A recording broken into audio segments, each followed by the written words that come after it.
Mas antes de eu começar a falar propriamente do tema festas bíblicas, eu gostaria de orar para que nós iniciássemos este serviço, onde aqui não tem ninguém ensinando a ninguém, nós estamos estudando juntos a palavra do Criador. Amém?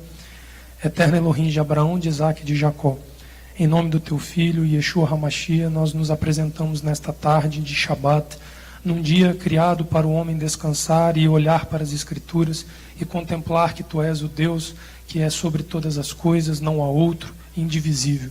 Muito obrigado porque estamos vivos para viver estes dias. O dom da vida se encontra em nós, o teu sopro se mantém, mas nós não o temos por merecimento próprio, é por misericórdia, amor e compaixão da tua parte conosco. Por isso toma este lugar, toma as pessoas, cada um de nós aqui, que os nossos corações e ouvidos sejam circuncidados diante da tua presença para ouvir a tua palavra, para aprendermos juntos contigo através do teu Ruach, do teu Espírito, para que nós possamos ter do céu a porção para este Shabat. A tua palavra diz que o homem nada tem se do céu não lhe for dado, por isso eu lhe peço que nos dê do pão da vida, faz descer sobre nós aquele alimento do qual o homem prova e ele nunca mais terá fome. É o que eu te clamo em nome de Yeshua, Messias.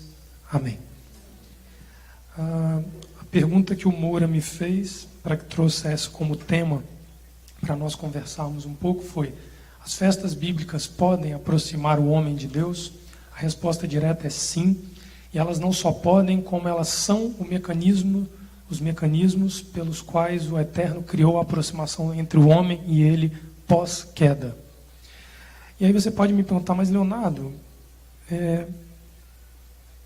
por que você faz essa afirmativa tão direta quanto a isso? Porque não requer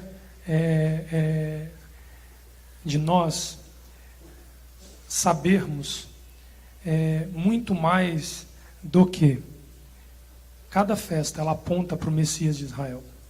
O objetivo da celebração de cada festa bíblica instituída por Adonai no deserto do Sinai aos filhos de Israel e aqueles que estavam aderidos a Israel, porque lembrem-se que na saída do Egito haviam os judeus, os hebreus ali até então chamados hebreus, mas ali tinham uma multidão de povos que creram e temeram as maravilhas do Eterno na terra dos Mizraim.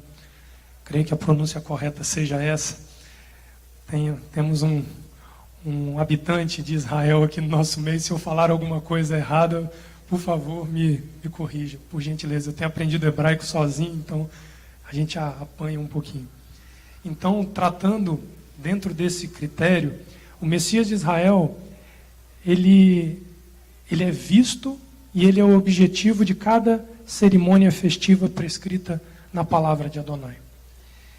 E nós precisamos tratar isso de uma forma muito natural, porque se nós olharmos para as Escrituras Sagradas com dúvidas se ela se aplica ou não à nossa vida, nós estaremos botando em xeque a nossa fé. E interessante que a palavra fé, ela não traduz o verdadeiro significado do que quem a escreveu deseja se fazer entender. Fé no hebraico, a palavra foi usada, traduzida como fé, é emuná. Emuná é uma palavra que vai muito além de crença, de acreditar, de crer. Emuná, se nós pudéssemos talvez tentar defini-la como uma palavra, seria adesão. Imagine que você entende o anúncio da palavra de Adonai, quando ele diz que o justo, ele será justificado pela fé. Isso é um versículo que todos nós conhecemos desde muito tempo. Mas imagine você encarar da seguinte forma: o justo será justificado pela sua adesão ao Criador. Observa que vem um peso de uma responsabilidade quando nós dizemos que nós temos fé em Deus. Aqui no Brasil, então, se nós perguntarmos para cada 10 brasileiros, 11 dizem que tem fé em Deus, né? Tem fé para jogar na Mega Sena, tem fé para estreitar-se com outros deuses que não o Deus de Abraão, de Isaac e de Jacó. Tem fé no time que ele torce e por aí vai. Mas a adesão a um Criador, ao dono da vida, que faz viver e que faz morrer, é um grupo bem mais restrito de pessoas que se enquadram naqueles que têm emuná. E interessante que, quando nós olhamos para isso, nós entendemos e cremos que as escrituras de Gênesis e Apocalipse, elas são inspiradas pelo Criador. Se elas são inspiradas pelo Criador, eles são os desejos e as prescrições do Criador para a criatura. Então,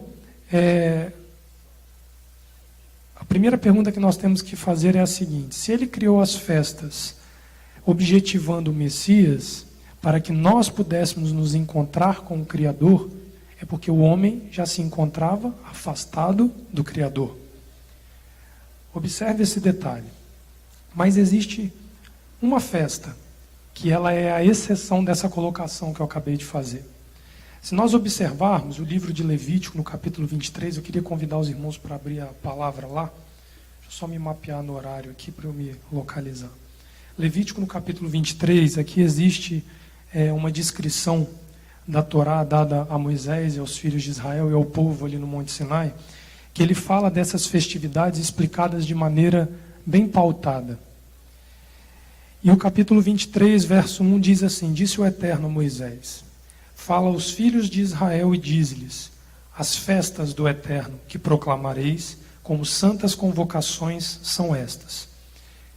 E aí ele vem narrando a primeira delas: 6 dias trabalhareis, mas o 7º dia será o sábado do descanso, dia de santa convocação. Nenhuma obra fareis, é o sábado do Eterno em todas as vossas casas. O verso 4: estas são as festas do Eterno, as santas convocações que proclamareis no seu tempo determinado. E aqui ele vai começar a discorrer sobre Páscoa, sobre a festa das primícias, Pentecostes. Ele vai tratar do dia do Yom Kippur, do dia das trombetas, que se celebra junto o Rosh Hashanah, que é o Ano Novo Judaico. Nós vamos passar uma por uma até a festa dos tabernáculos. Existe uma sequência de festas com datas determinadas, períodos e formas de se celebrar bem determinados.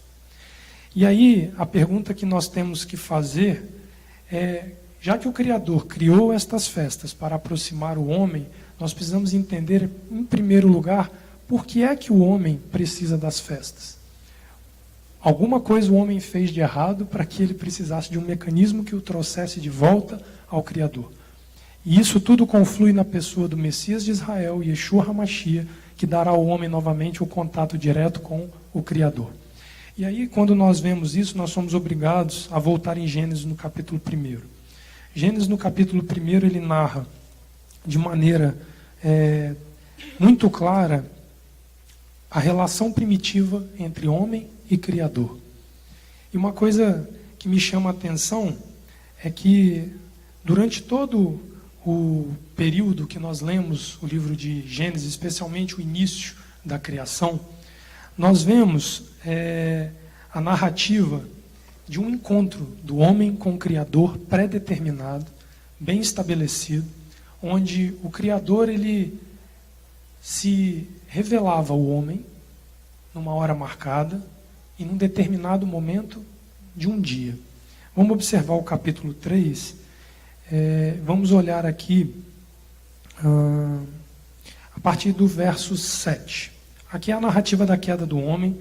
O homem aqui, ele lança a mão daquilo que não lhe era de direito e ele tem o seu primeiro confronto com Adonai nesse sentido. Verso 7. Então foram abertos os olhos de ambos e conheceram que estavam nus. Coseram, pois, folhas de figueira e cingiram-se. Olha o verso 8. Então, ouvindo a voz do eterno Elohim, que passeava no jardim pela viração do dia, esconderam-se o homem e a mulher da presença do eterno Elohim, entre as árvores dos jardins. E chamou o eterno Elohim ao homem e lhe perguntou: onde estás? Os comentaristas, eles ensinam e eles falam que não foi à toa que ele determinou para o homem um horário para contemplar o homem. Quando nós olhamos aqui, ele diz: então, passando, ouviram a voz do eterno Elohim que passeava no jardim pela viração do dia, ao pôr do sol. Todos os dias ao pôr do sol, Adonai descia para contemplar a criação e falar com a criação. Neste momento, nós conseguimos compreender que aqui já havia um encontro diário pré-estabelecido entre o homem e o Criador.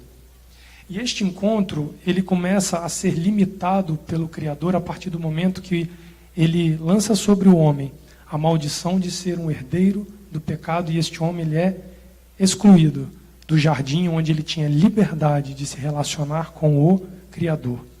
E aí, quando nós olhamos a prescrição da qual o Eterno ele determina ao homem que cai, nós vamos ver que o homem ele perde, entre outras coisas, o direito de comer e se alimentar livremente dentro do jardim. Recai sobre ele a responsabilidade de ter que lavrar, plantar, cuidar e colher deste campo. Deste momento em diante, nós vemos o homem privado de um relacionamento íntimo com o Criador. E a Bíblia daqui para frente, ela vai procurar tratar situações que nós vamos conseguir enxergar em todas elas a tentativa do Criador de mostrar ao homem que ele estava dando um meio para o homem voltar a se aproximar dele.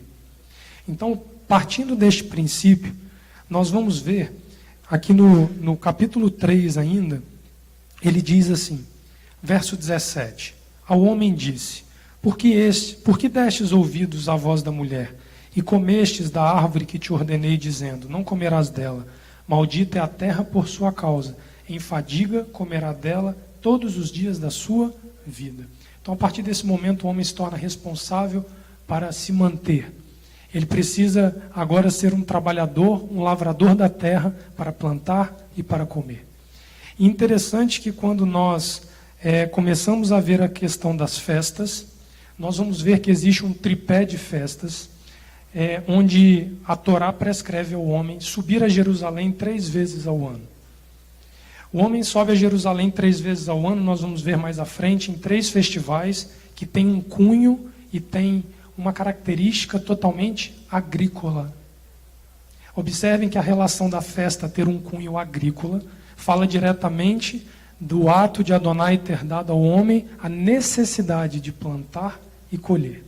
Da mesma forma que o homem precisaria plantar para colher e comer, ele precisaria trabalhar para voltar a ter um relacionamento com o seu Criador.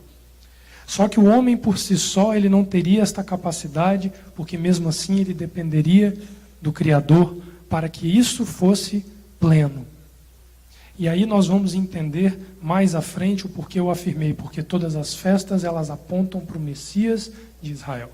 E aí nós vamos entender que nos primórdios as festas elas são dadas ao homem para que o homem vislumbrasse a vinda de um Messias que determinaria definitivamente a possibilidade do homem se voltar para o Criador. Por que eu disse possibilidade? Porque ele cria condicionantes, ele cria regulamentos para que o homem pudesse se aproximar do Criador através do Messias. E esses são os mandamentos que Moisés recebe ali no Monte Sinai. Então, quando ele recebe aquele compêndio chamado de Torá, e da Torá derivam todos os ensinamentos dos profetas, dos salmistas, da Brit Hadashah, da Segunda Aliança ou Segundo Testamento, nós entendemos que, conhecendo o princípio de todas as coisas, nós vamos conseguir entender como elas se desenvolveram e nós vamos conseguir conduzir a nossa vida diante do Criador, da maneira a qual assim Ele escolheu para o homem. Porque se nós observarmos aqui, nós vamos ver que cada festividade prescrita para ser cumprida como um mandamento perpétuo, um estatuto perpétuo, ela tem dia, ela tem hora e uma forma de ser celebrada. Então, eu vou tentar fazer uma pequena passagem por esses festivais para que nós possamos entender essas prescrições, vislumbrar o Messias de Israel e a oportunidade que temos através dele de adentrar a presença do Criador. E isso é uma coisa que o homem ele precisa se atentar de uma maneira vital, porque ele vai entender que não é de qualquer forma, não é de qualquer maneira, e não é da cabeça de cada um de nós que nós vamos conduzir uma vida diante do Criador. Se assim fosse, Babel não precisaria ter sido destruída. Se assim fosse, Noé não precisaria ter criado uma arca e uma multidão de pessoas ter sido julgada naquele dilúvio, o qual é narrado ali no Gênesis, logo após ali a queda do homem. E uma coisa interessante é que nós vamos ver permeando todos esses festivais prescritos pela Torá, a pessoa do Messias participando deles em vida, enquanto ele esteve ali. Nós vamos ver a pessoa do Messias revelada em Pêssar, na Páscoa. Nós vamos vê-lo revelado em Shavuot, que inclusive hoje ao pôr do sol é Shavuot. Tá? A festa de Pentecostes se celebra hoje, aos dias 6 de Sivan, onde se celebra, nós vamos chegar mais à frente, um dos 3 festivais que todos são convocados a subir a Jerusalém. E ele é revelado em Sukkot. Cada um com uma característica, cada um com uma premissa e uma forma. Mas o Criador, dentro de cada festividade, ele nos apresenta o Messias de Israel, dando ao homem a oportunidade de se relacionar novamente com o Criador, na intimidade. Então, quando nós vemos essas tratativas, nós vamos ver que as festividades bíblicas, elas não só elas nos dão a possibilidade, como elas são mandamentos. Aqui no capítulo 23 de Levítico, voltando lá no verso 2, nós lemos assim: as festas do Eterno, que proclamareis como santas convocações. Existem uma outra tradução que diz assim: os encontros com o Criador, que proclamareis como estatutos perpétuos. Essa palavra festa do Eterno, uma das formas de se entendê-la no hebraico é encontro. Ele aqui está determinando no capítulo 23 os encontros com o Criador. E interessante que a gente pode se perguntar, uai, mas só tem uma festa de Shavuot por ano. Só tem uma festa de Páscoa por ano e uma festa de tabernáculo. Será que a gente está restrito a 3 vezes por ano encontrar o Criador? Não. Mas nós não estamos licenciados de não comparecer nestes dias festivos. Esta que é a forma de nós enxergarmos isso. Então, quando nós olhamos a questão do encontro do homem com o Criador, nós vamos ver que o homem, ele recebe do Criador uma forma de se apresentar a ele. Uma coisa chamada sacrifício. E nós conversávamos no almoço, né, pastora, sobre isso ali um pouquinho, e muitas vezes nós olhamos para a questão de sacrifício com uma certa restrição, porque fala da morte de animais, fala de todo um ritual sacrificial, mas nós precisamos entender que quando ali o homem cai, a descendência do homem, mesmo antes de ter um conhecimento pleno da Torá, no sentido de ter uma Torá escrita em suas mãos como uma lei bem determinada, o íntimo do homem sabia que através de um sacrifício ele poderia se apresentar ao Criador. Observa que Caim e Abel, naquele conflito entre o sacrifício aceito e o sacrifício rejeitado, a questão toda está inerente naquilo que há no interior do homem. Nós vamos ver ao longo de toda a Bíblia Sagrada, mas em especial os profetas gritando com a casa de Israel, dizendo assim: eu não aceito os seus sacrifícios de bode, de carneiros, as suas ofertas queimadas, uma reprovação. Mas ali nós precisamos entender que a reprovação ela estava vinculada a um ato ritualístico, ritual exclusivamente, que não vinculava aquilo e não traduzia aquilo que havia no coração do homem. Quando Caim ali, ele mata Abel, porque a oferta de Abel é aceita e a dele é reprovada, qual é a indagação que o Criador faz a Caim? Qual é a indagação do Criador para Caim? Se procederes bem, não serás aceito. E se procederes mal, não serás aceito, e o pecado jaz à porta e compete a ti dominar sobre ele. Então o problema não foi se o sacrifício de um era mais perfeito ou mais valorizado do que o outro. Um era agricultor, o outro era um pastor. Mas o problema não se restringia à forma como Caim e Abel, não à forma, mas ao que eles apresentaram. Mas o coração de Caim não estava alinhado à sua oferta como a de Abel. O coração de Abel estava para a oferta dele. Então aí que entra a grande questão. Nós não estamos autorizados a deixar de cumprir as prescrições trazidas na Bíblia Sagrada, mas nós também não podemos fazer dela um ato de cumprimento por uma religiosidade e um ritual, sem haver um comprometimento interior no coração do homem, desejando se aproximar genuinamente do Criador. E é disso que as festas falam. As festas, vocês vão ver que o homem vai celebrar ela todo ano. Todo ano o homem vai repetir Páscoa, todo ano o homem vai repetir Pentecostes, e todo ano vai repetir Tabernáculos, vai repetir Yom Kippur, e por aí vai. O Shabat, como festa, como uma celebração, ele é repetido semanalmente. E isso é interessante, por quê? Porque o homem, quando ele entende que a fonte de vida do Criador para o homem, ela tem uma inesgotável forma de dar ao homem a oportunidade de viver, isso vai fazer o homem buscar a presença do Criador, independente daquilo que o homem ache ou deixe de achar que é correto ou não.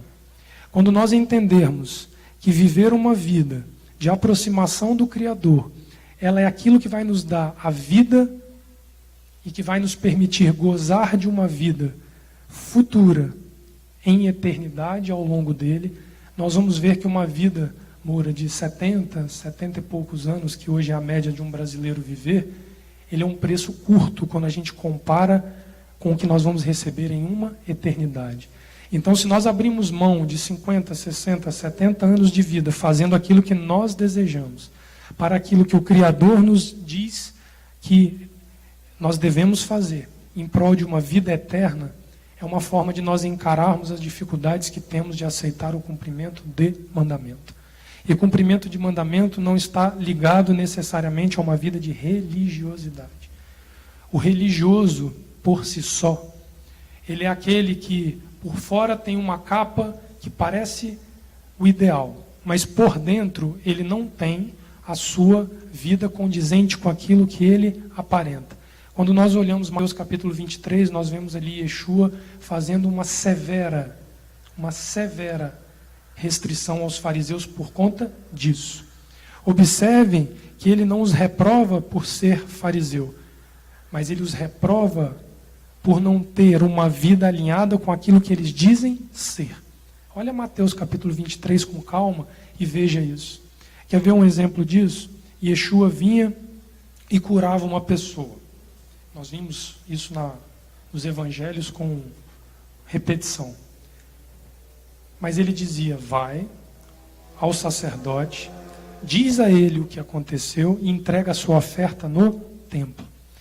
Ele mostra ao homem que ele é o caminho, a verdade e a vida, através dele a cura, através dele a salvação, mas ele não isenta o homem de cumprir o seu papel como um fiel cumpridor de mandamento. Vocês lembram quando ele nasce, o que José e Maria fazem? Eles levam uma oferta de um rolinho e de uma pombinha, certo? Era a oferta do pobre. Porque se você olhar na Torá, a Torá ela tem um padrão de justiça divino. Então, César, se você tinha dinheiro para dar uma novilha, a Torá vai te cobrar, fazer uma oferta condizente ao que você pode dar. Ao que não tem, ele não vai cobrar na mesma medida, ele vai te cobrar uma rolinha e um pombinho. Então, quando nós olhamos esses padrões de sacrifícios, de normas, e aí vem aquele nome pesado na nossa orelha, isso é lei. Não. Torá significa ensino. Tudo aquilo que o Segundo Testamento traduziu por lei, na verdade foi escrito como ensino do Criador para a criatura. Então, quando nós olhamos esses compêndios da Torá, se nós vivermos ela na literalidade apenas, nós estamos nos desviando para um lado. Se nós olhamos para ela e ignoramos ela totalmente, nós estamos nos desviando para o outro lado. O caminho é muito tênue. Yeshua andava num caminho tênue. Quer ver um exemplo disso? Lembra quando ele é questionado sobre aquela mulher pega em adultério, que eles vão e colocam ela diante do Messias para fazer ele julgar aquela situação. Vocês lembram qual foi a atitude de Yeshua ali quando ele vai julgar aquela mulher? Ele deixa de julgar aquela mulher? Vocês lembram que ele está abaixado, riscando o chão? Mas qual que é a resposta dele para a mulher? Onde estão os teus acusadores? Interessante que onde estão os teus acusadores, a pergunta de Yeshua é assim, onde estão os que adulteraram com você. E ali, quando Yeshua ele faz essa pergunta, ele simplesmente está querendo saber com quem ela adulterou, porque a Torá ela prevê uma punição para o adúltero e para a adúltera. Ele não está ali dizendo que Moisés ali ficou para trás, por exemplo. Porque um dos grandes questionamentos que muitas vezes nós sofremos é o seguinte: Moisés ficou para trás, as festas ficaram para trás juntas. O próprio Yeshua disse que nem um J, nem um Tio, né? No hebraico seria o Yud e os Nekudotes, não é isso? O Marcelo teve aqui antes. Os Nekudotes são aqueles pontinhos que fazem som de vogal no hebraico, que fica embaixo da letra. E o Yud é a menor no tamanho, né? Porque o significado do Yud é uma coisa maravilhosa. Ele ali está dizendo: quem tirar um Nekudot ou um Yud da minha palavra. Então ali, as festas bíblicas elas devem ser encaradas da mesma forma. O homem, quando ele se depara com isso, ele vai ter um confronto com ele mesmo. As festas bíblicas elas também servem para confrontar o homem com ele mesmo. E aí, quando nós pegamos aqui todo o compêndio de festas, nós vamos ver que existe um ciclo que coordena essas festas. E esses ciclos, se nós olharmos, eles são ciclos, como eu falei, com data determinada, mas que eles têm uma característica muito interessante. Eles vêm vinculados a um ensino. Se nós formos falar de Pessa, por exemplo, que é Páscoa,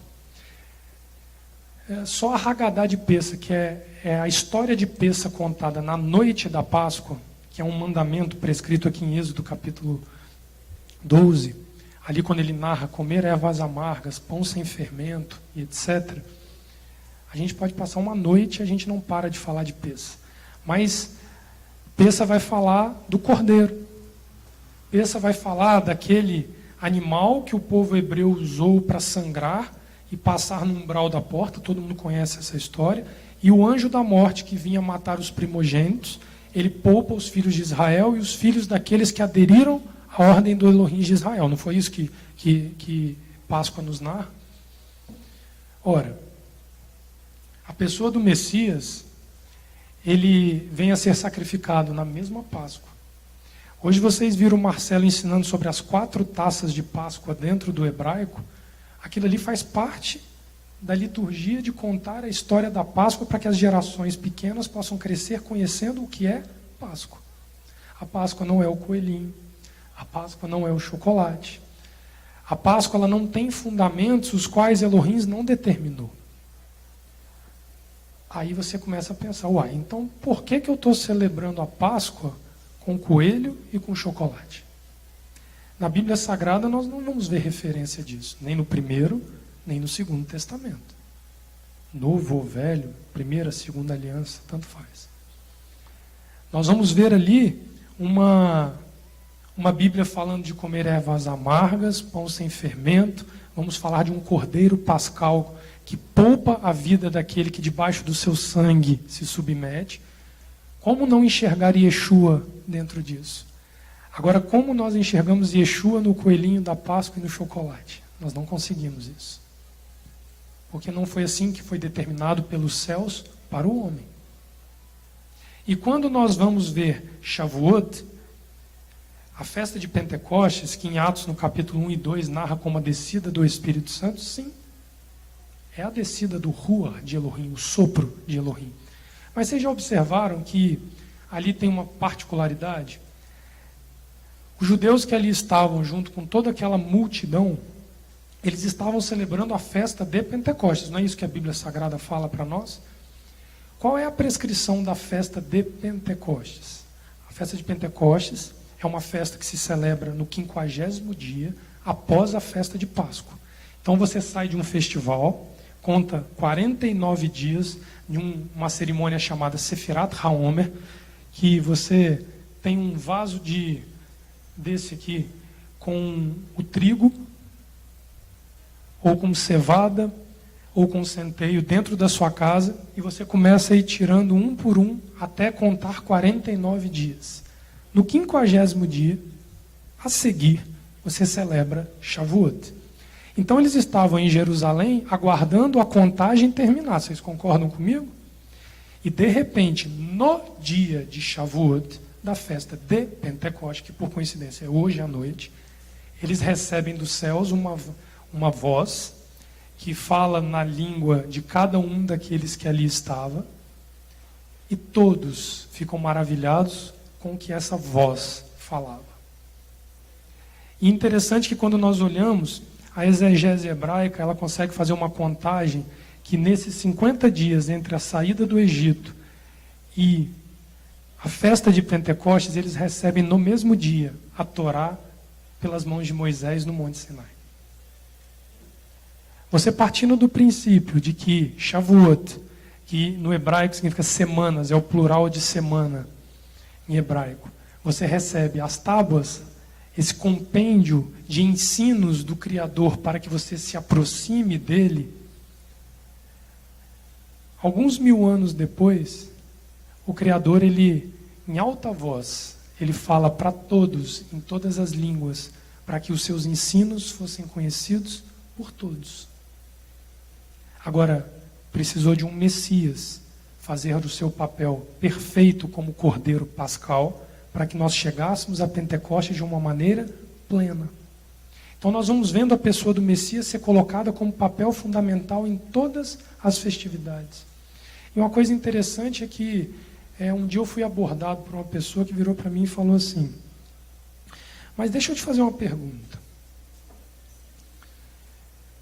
Você está dizendo então que todo ano eu tenho que celebrar Páscoa, fazer uma contagem até Pentecostes, e lá no segundo semestre, no outono em Israel, eu tenho que celebrar Sukkot. Eu falei, não sou eu que estou dizendo, a Bíblia é sagrada. E aí ele se encontra naquele ponto que muitos de nós nos encontramos. Está prescrito, está determinado, mas eu tenho a opção de aderir ou não a estes preceitos. Mais interessante que essa mesma pessoa que me fez essa pergunta não deixa de comparecer em uma das festividades. Aí eu olho para ele e falo assim, você já respondeu a sua pergunta para você mesmo? Porque eu não tenho a capacidade de mudar a cabeça de ninguém. A Bíblia diz que conhecereis a verdade e ela vos libertará. Páscoa fala de uma libertação. Só que é interessante que Israel ele tem uma promessa quando ele sai de Páscoa. Chegar à terra de Canaã. Mas tinha um lugar que eles precisavam passar antes. Tinha um deserto. Porque por mais que eles fossem o povo escolhido e tivessem uma promessa de Abraão que durou 400 anos para ser cumprida, eles precisavam passar por um processo de aperfeiçoamento como indivíduos para herdar uma terra. Porque senão fica parecendo aquela coisa fácil. Um dia preso, outro dia eu sou livre para fazer o que eu bem entendo. Israel não recebeu esse convite. E os que estavam juntos de Israel, temendo o mesmo Deus de Israel, também não tiveram esse mesmo convite. Eles são convidados a um deserto, onde eles recebem ensinos do Criador, que tem força de matrimônio com o Criador. Vocês vão ver que Êxodo capítulo 34, quando Moisés ali está intercedendo pelo povo, antes da volta de Moisés com as segundas tábuas, né? Porque vocês lembram que o pecado do bezerro de ouro, ele quebra as primeiras tábuas, e aí depois ele desce com as segundas tábuas. Nesse momento, ali existe uma das citações em Êxodo capítulo 34, que tem alguns atributos dados por Moisés ao Criador. E um deles é dar um atributo de matriciador. O Criador na forma daquele que gera vida. Então, quando nós vemos todo esse processo de ensino da palavra do Eterno, moldado pela Torá com os seus mandamentos e atingindo a sua plenitude pela pessoa de Yeshua HaMashiach, Jesus o Messias, nós entendemos o modelo que o Criador nos deu de nos aproximar dele. E aí é interessante que eu falei que são festas agrícolas. E uma coisa, é um processo que o homem precisa viver para que ele consiga se aperfeiçoar a ponto de se manter na presença do Criador. Porque muitos consideram que o mais difícil é você chegar à presença do Criador. Israel ali foi provado, Deuteronômio se eu não me engano, no capítulo 7 de Deuteronômio, diz assim, que eu vos levei para um deserto, para os humilhar e para os provar, e conhecer o que havia em vosso coração. Sustentar-se no deserto de pé é muito mais difícil do que apenas ser liberto do Egito. Ser liberto do Egito foi uma ação de força de Adonai, com mão forte, braço estendido, e arrancou Israel do Egito. Isso é Páscoa. É a celebração, Pessa no hebraico significa passar sobre. É quando o anjo da morte passa sobre a casa dos hebreus e daqueles que aderiram e poupou a cada um deles.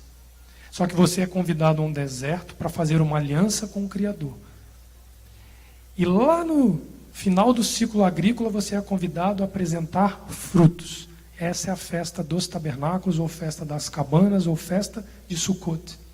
Então você imagina o que é um processo na vida de um homem, de uma mulher, que deseja se aproximar do Criador, e anualmente ele celebra a libertação, a aliança e os frutos com este Criador. Essas são as 3 principais festas e que sustentam o compêndio de festividades prescritos na Torá. E interessante que quando nós vamos vendo o avançar da Torá nesta relação do homem com o Criador, nós vamos ver que intimamente as festas falam tanto exteriormente como interiormente ao coração do homem. Você imagina um homem que é um escravo como Israel era, só que ele é escravo da bebida. A bebida para ele é o Egito. É aquela mesma cadeia que prendia o povo, prende a vida desse homem hoje. E esse homem, ele é liberto da bebida. Esse homem se compromete a fazer uma aliança de vida e paz com o Criador, Shavuot, Pentecostes. E ele já é convocado a apresentar frutos deste processo de libertação que ele sofreu lá em Sukkot. Então nós vemos uma relação direta entre um ciclo agrícola, onde o homem, ele fisicamente precisa fazer algo para que ele espiritualmente possa crescer e se desenvolver no seu relacionamento com o Criador. Então as festas, elas têm essa grande importância. Em Números, no capítulo 28, quando nós olhamos isso, eu vou responder aquela outra pergunta. Então são só 3 vezes ao ano que nós nos relacionamos com o Criador? Não. O relacionamento com o Criador, ele é diário, ele é semanal, ele é mensal, ele é anual, e ele ainda tem encontros especiais com o homem a cada 7 anos e a cada 50 anos. Essas prescrições bíblicas, elas são marcos de tempo para o homem conhecer o tempo do Criador. E o desvio na nossa cabeça dessa questão de entender o tempo do Criador, ela é muito mais sutil do que a gente pode pensar. Por exemplo, que horas começa o dia no Brasil? 12:01, não é isso? Primeiro minuto da meia-noite começa o relógio. Então nós somos guiados, nós somos coordenados por um relógio que todo dia à meia-noite diz 27 virou 28, não é isso? A nossa vida, ela gira em torno disso daí. O Criador não funciona dessa forma. Se nós olharmos Gênesis no capítulo 1, no ato da criação do homem, até o ato da criação do homem, vocês vão ver a narrativa dos 6 dias, onde ele encerra cada ato de criação assim: e foi tarde e manhã, primeiro dia. E foi tarde e manhã, segundo dia. E foi tarde e manhã, terceiro dia. Ou seja, o pôr do sol marca, segundo o padrão criacionista, a virada de um dia para o outro. Por isso que eu disse, hoje à noite é Shavuot. Porque ao pôr do sol deste sábado que nós estamos, o dia se encerra, o 7º dia se encerra e o primeiro dia da semana se inicia. É uma inversão na nossa cabeça, vocês concordam? É um ritmo de entendimento de um ciclo contado por Adonai de uma forma que vai de encontro àquilo que nos rege. Vocês lembram Moisés no Salmo 90, o que é que ele fala? Ensina-me a contar os meus dias para que eu alcance um coração sábio. Saber contar os seus dias, que ele está fazendo referência no Salmo capítulo 90, é uma direta de Moisés para aquele que estivesse ouvindo o seu discurso, para se lembrar de contar os dias, as semanas, os meses e os anos, conforme a Torá nos ensina. Isso é fonte de sabedoria para o homem. Agora, a grande questão é o homem se deparar com isso e o homem optar por conhecer Adonai ou se enganar que conhece o Criador. E você vai ver que Yeshua, ele sobe à festa da Páscoa, ele ensina na Páscoa, ele faz um relato sobre ser um pão, do qual aquele que come nunca mais terá fome. Vocês vão ver ele subindo de maneira grandiosa à festa de Sukkot, onde ali ele se anuncia: eu sou a água da vida, aquele que bebe dessa água nunca mais terá sede. Vai ler no texto, é a festa dos tabernáculos. Ele subia para Jerusalém. Yeshua, dentro da própria Bíblia Sagrada, mas se nós olharmos também um contexto histórico, ele não era um homem acomodado. Ele andou o tempo inteiro. Ele ensinou por onde ele foi. Ele ia a cada comunidade, a cada sinagoga, ele ia buscar almas através do seu ensino, resgatando a casa de Israel e aqueles que aderiam à casa de Israel. E aí, quando nós vemos a pessoa do Messias se preocupando em subir a Jerusalém, você veja que ele, mesmo com um tempo curto, né, porque o ministério dele durou 3 anos, você imagina o que era andar, Moura, igual você falou, né? Aquele deserto gelado no inverno, aquele calor escaldante no verão. Você viu as distâncias, não são tão perto assim para um homem a pé montado num jumento talvez fazer esses trajetos. Mas ele não deixou de subir a Jerusalém nos grandes festivais. Ele não deixou de cumprir aquilo que como preceito foi dado ao homem para se aproximar do Criador, sendo ele o filho do Criador. E aí a gente se pega olhando para o filho do Criador subindo para celebrar, e nós estamos titubeando entre celebrar ou não celebrar. E aí você pode fazer a pergunta: mas eu vou ter que ir para Jerusalém todo ano, 3 vezes, pegar um avião, subir. Não é esse o propósito. Não é esse o propósito. Abra o Salmo 122, por favor.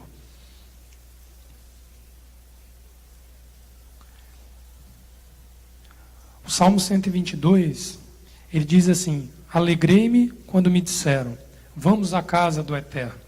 Os nossos pés estão dentro das tuas portas, ó Jerusalém. Jerusalém está edificada como uma cidade compacta, para onde sobem as tribos do Eterno, como estatuto de Israel, para darem graças ao nome do Eterno. Pois ali estão os tronos do juízo, os tronos da casa de Davi. Orai pela paz de Jerusalém. Prosperem aqueles que te amam. Haja paz dentro de teus muros e prosperidade dentro dos teus palácios. Por causa dos meus irmãos e amigos direi, haja paz em ti. Por causa da casa do Eterno, nosso Elohim, buscarei o teu bem. Observa que quando ele faz esse hino de adoração ao Eterno, se referindo a Jerusalém, esta subida a Jerusalém, ele está demarcando o tempo dos festivais.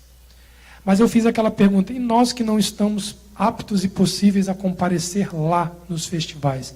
Vira as páginas, vamos no Salmo 137.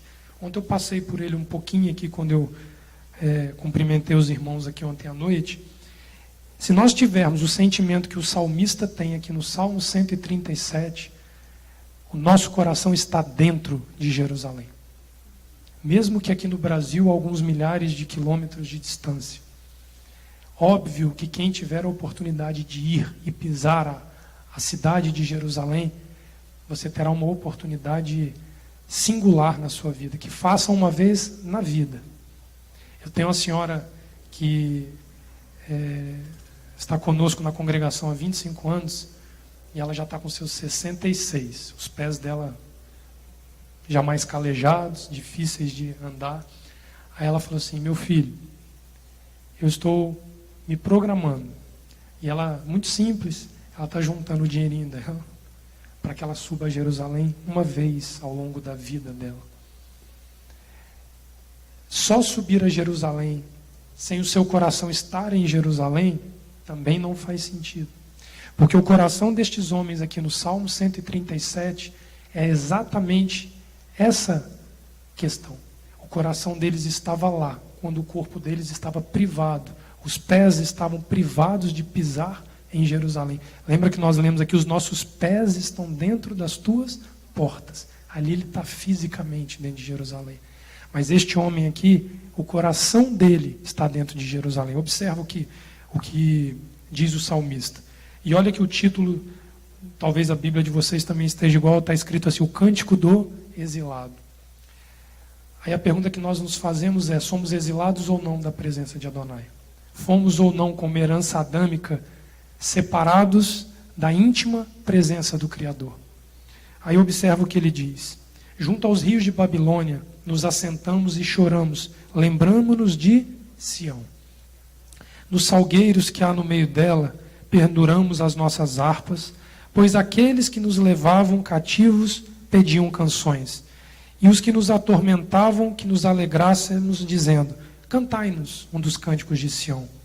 Mas como entoaremos o cântico do Eterno em terra estranha?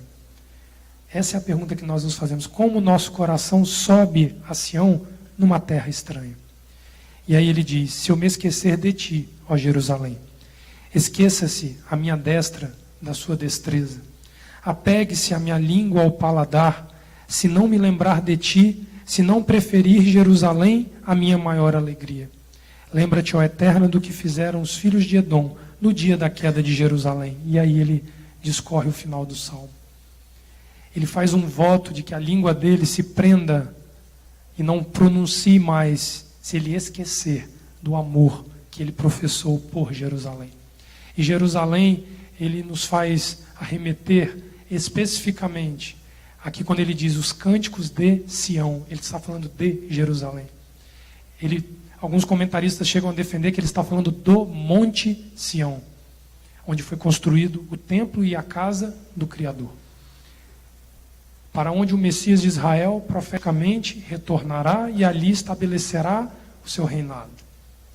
É para lá que o nosso coração e a nossa consciência precisa subir nesses encontros com o Criador.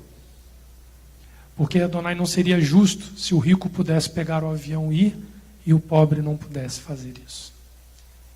E Deus é justo com todos.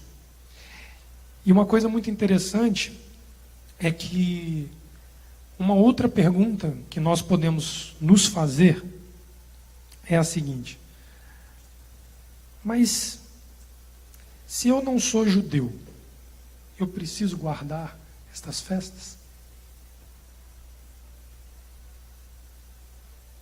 Nós somos homens e nós somos mulheres, criaturas criadas pelo Criador, antes de qualquer coisa.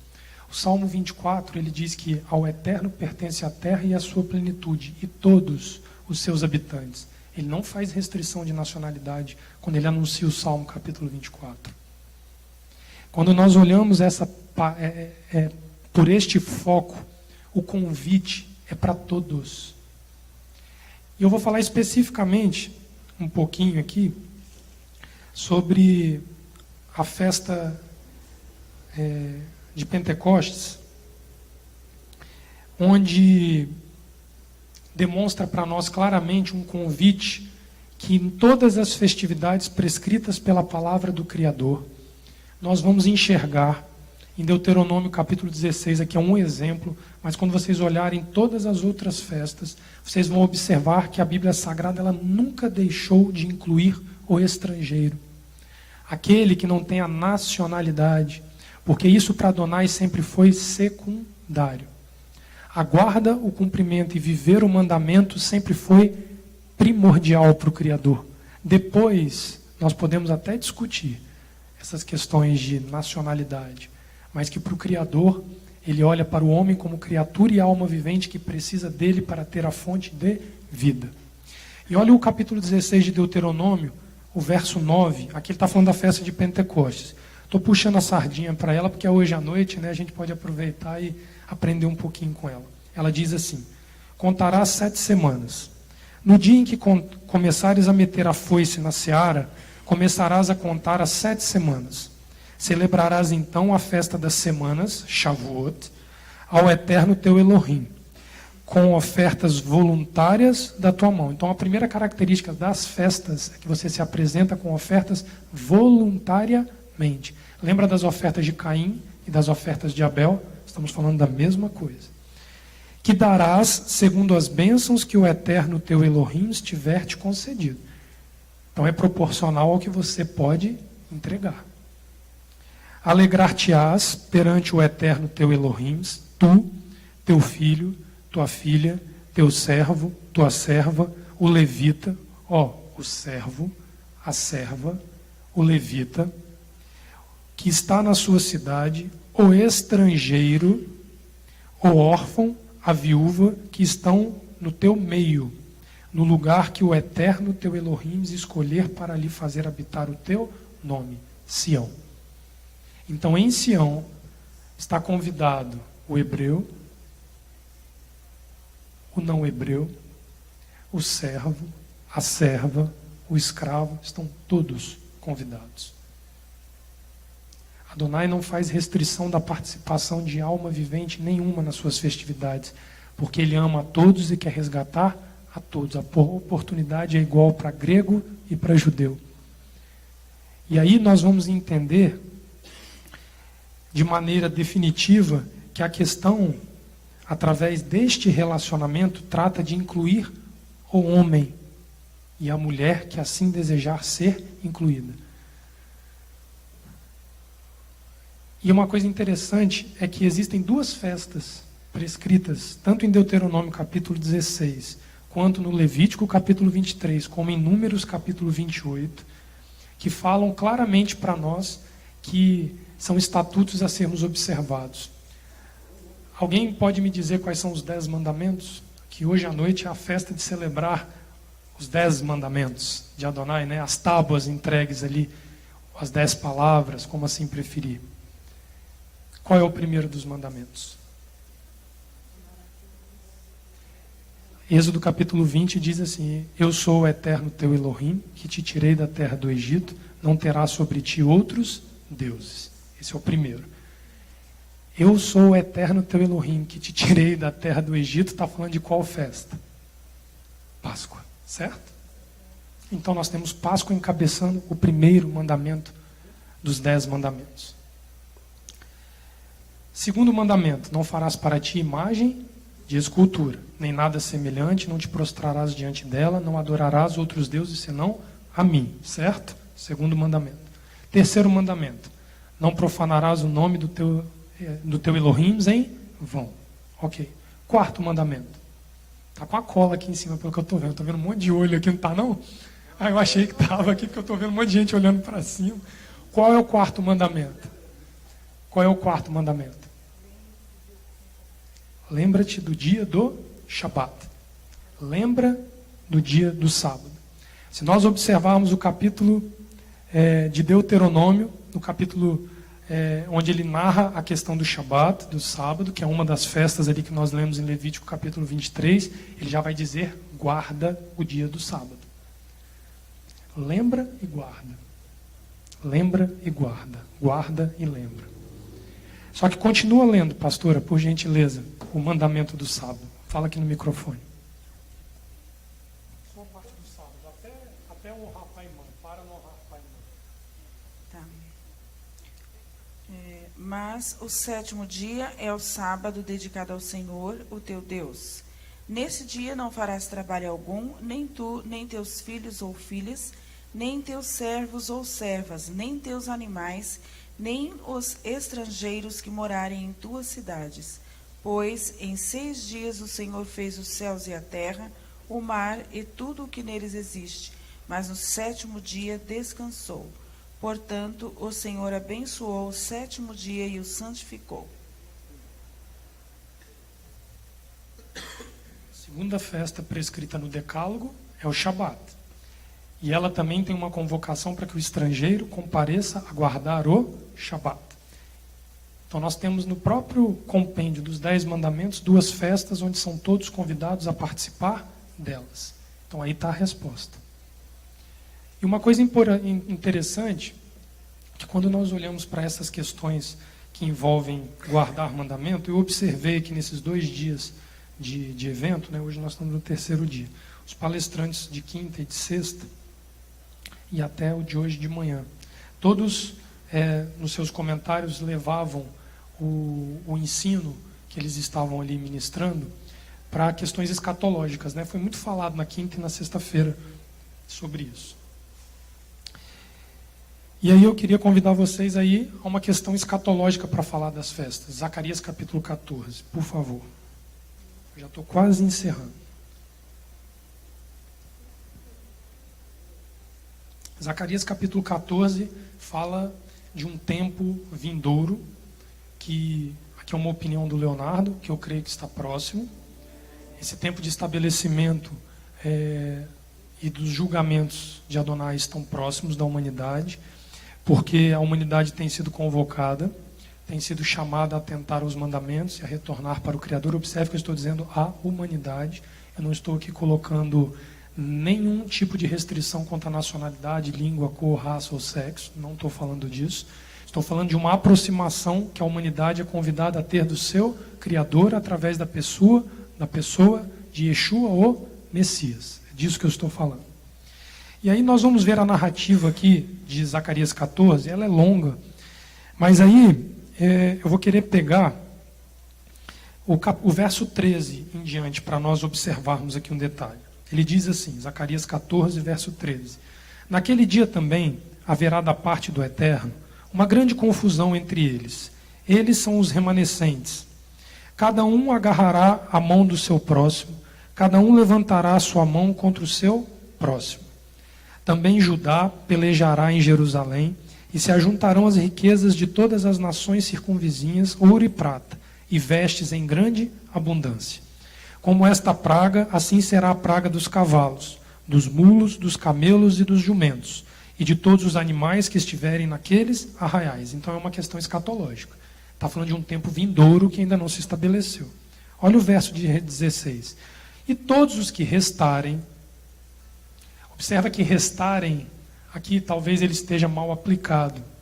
Todos aqueles que subsistirem, todos aqueles que conseguirem se manter, de todas as nações, observa, de todas as nações que vieram contra Jerusalém, subirão de ano em ano para adorar o Rei, o Eterno dos Exércitos, e celebrar o quê? A festa dos tabernáculos. Então, até numa questão de princípio escatológico envolvendo a palavra do Eterno, as festas estão incluídas. Você já pensou em se apresentar numa festa a qual você nunca participou, nunca ouviu e nunca cumpriu? Que situação! Será que seremos um desses que restarem, se for a nossa geração? Se alguma das famílias da terra não subir a Jerusalém, olha a contrapartida, para adorar o Rei, o Senhor dos Exércitos, não virá sobre ela a chuva. Se a família dos egípcios, aqui vem a questão, é para todos. Se a família dos egípcios não subir, nem vier, cairá sobre eles a praga com que o Eterno ferirá as nações, que não subirem a celebrar a festa dos tabernáculos. Este será o castigo dos egípcios, e o castigo de todas as nações que não subirem a celebrar a festa dos tabernáculos. Observe que a prescrição da festa de tabernáculos, ela se repete lá na escatologia de Apocalipse também. Se nós olharmos com atenção para aquele rio de água que vem do templo, que o capítulo, se eu não me engano, é 22 de Apocalipse, fala sobre ele, vocês vão ver ali características e prescrições próprias da festa de Sukkot. Porque uma das terminologias que pode se usar para a festa dos tabernáculos, Sukkot, é a festa da casa das águas correntes. Porque do templo virá uma água que saciará a sede, dará vida e ninguém nunca mais sentirá sede. Vocês veem a inclusão das festividades dentro de todo o passear pela Bíblia Sagrada. É porque nós não temos tempo para tratar de cada uma delas especificamente.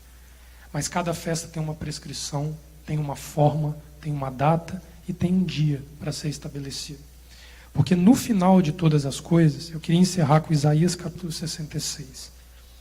Isaías capítulo 66 também é uma palavra de futuro, uma palavra profética do que acontecerá nos finais dos tempos e de como o Eterno vai tratar a questão de Israel e das nações no final dos tempos.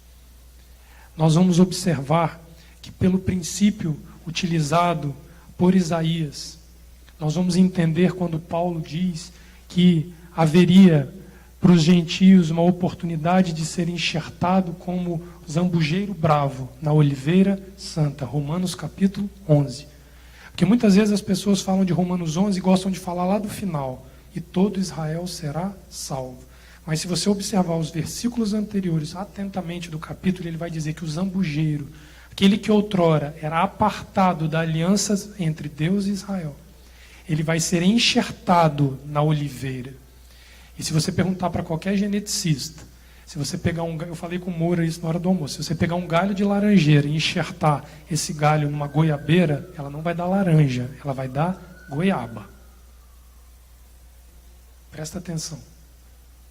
O fruto da oliveira é oliva. O fruto que está prescrito para Israel dar será o mesmo fruto que cada um que for enxertado em Israel também dará.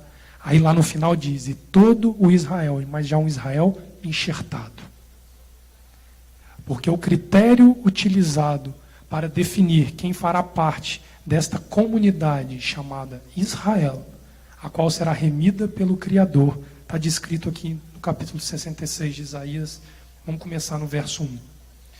Isaías 66, 1 diz assim: assim diz o Eterno, o céu é o meu trono, e a terra o estrado dos meus pés.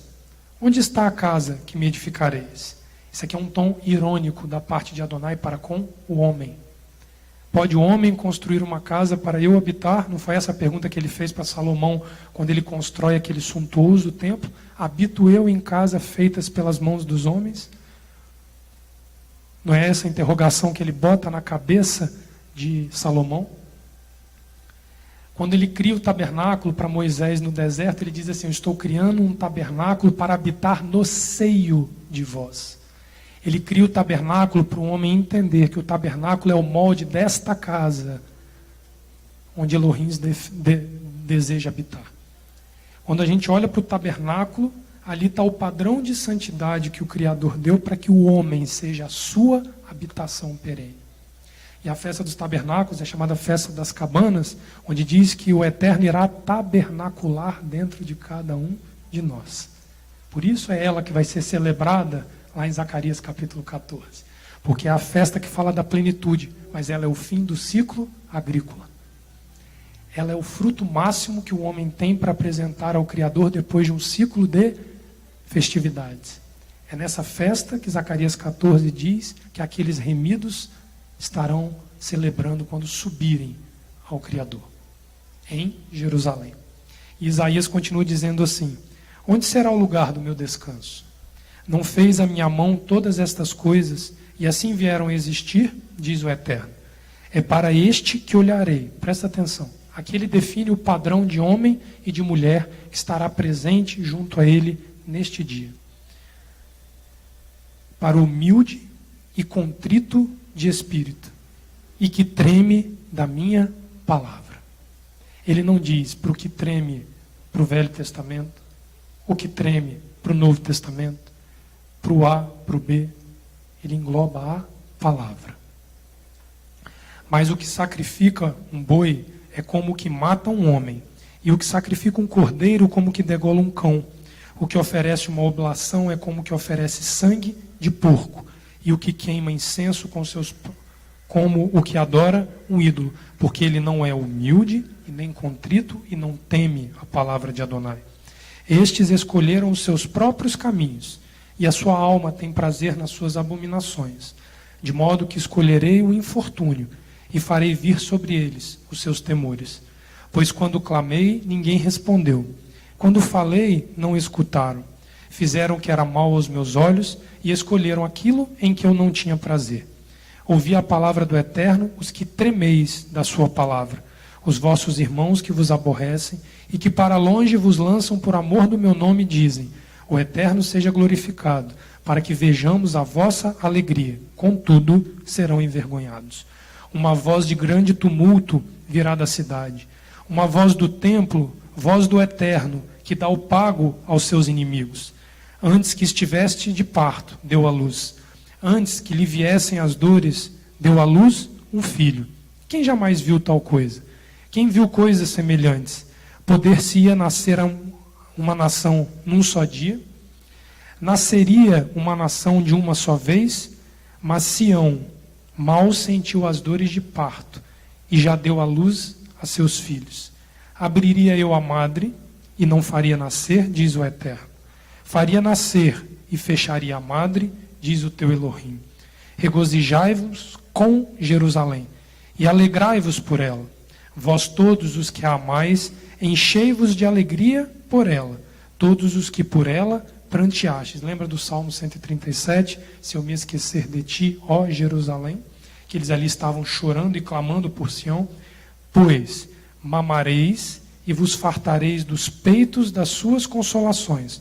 Sugareis e vos deleitareis com abundância e glória. Porque assim diz o Eterno: estenderei sobre ela a paz como um rio, e a glória das nações como um ribeiro que transborda. Então sereis amamentados, sereis carregados ao colo, e sobre os joelhos sereis afagados. Como alguém a quem a sua mãe consola, assim eu vos consolarei. Em Jerusalém vós sereis consolados. Isso vereis, alegrar-se-á o vosso coração, e os vossos ossos reverdecerão como a erva tenra. A mão do Eterno será notória aos seus servos, e ele se indignará contra os seus inimigos. Ele faz brotar uma nação de um dia para o outro, de homens e mulheres contritos, humildes e que tremem da palavra do Eterno. Esse é o padrão.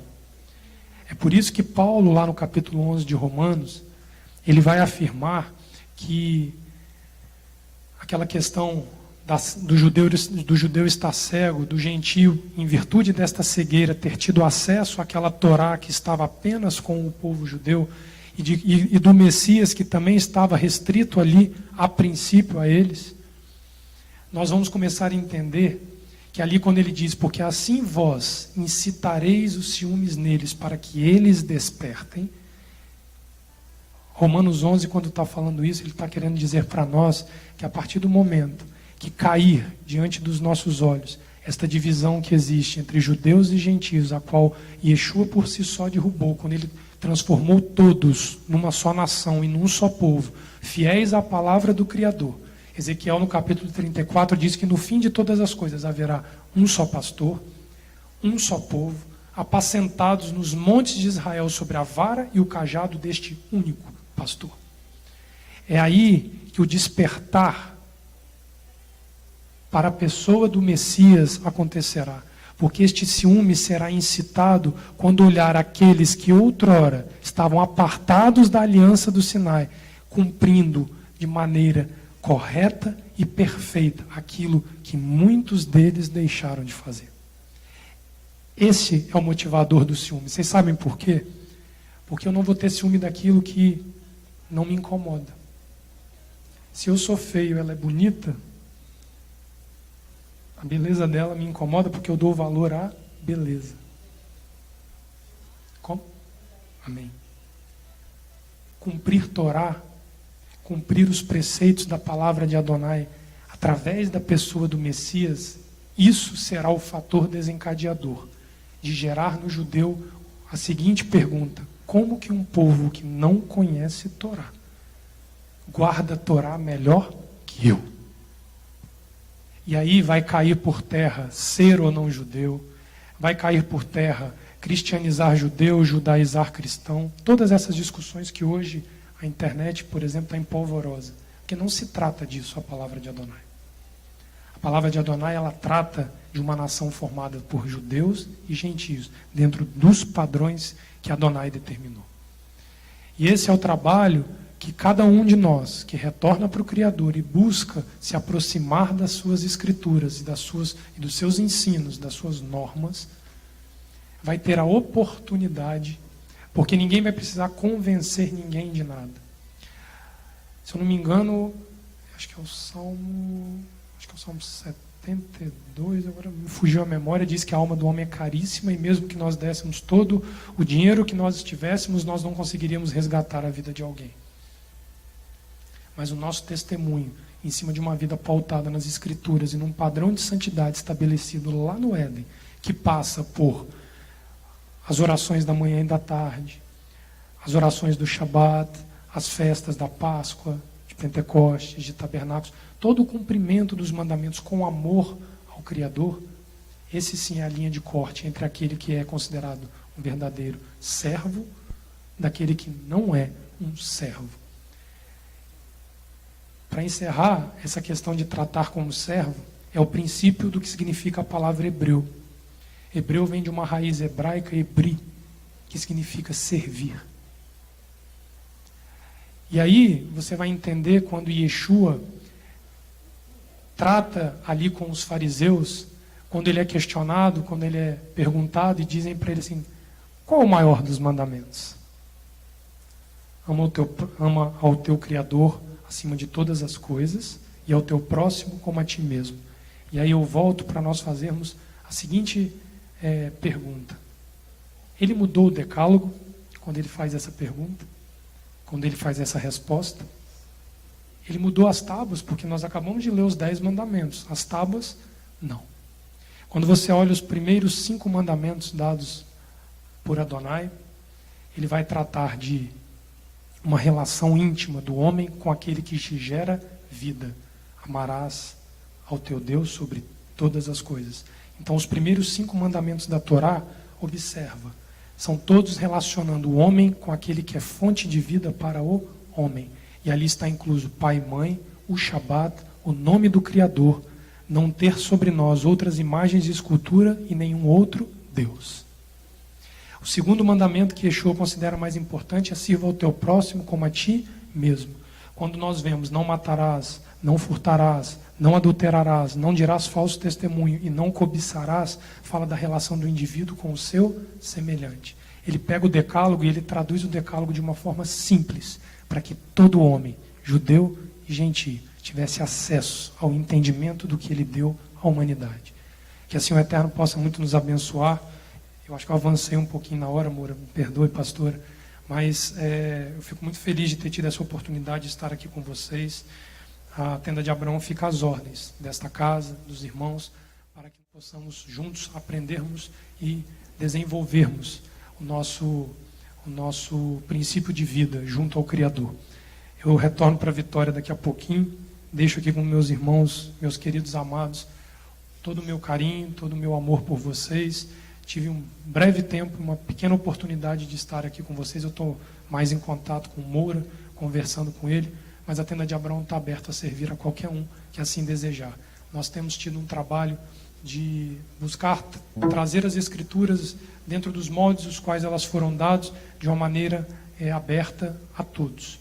Aqueles que quiserem nos procurar, tem o site da loja, tem e-mail da loja. A gente recebe às vezes muita pergunta, procura alinhar um diálogo, uma conversa, para que a gente possa colaborar para que este reino venha a ser construído nos nossos dias e nós possamos participar do resgate da vida de pessoas que se interessam por buscar o Criador através da pessoa de Yeshua HaMashiach. Amém?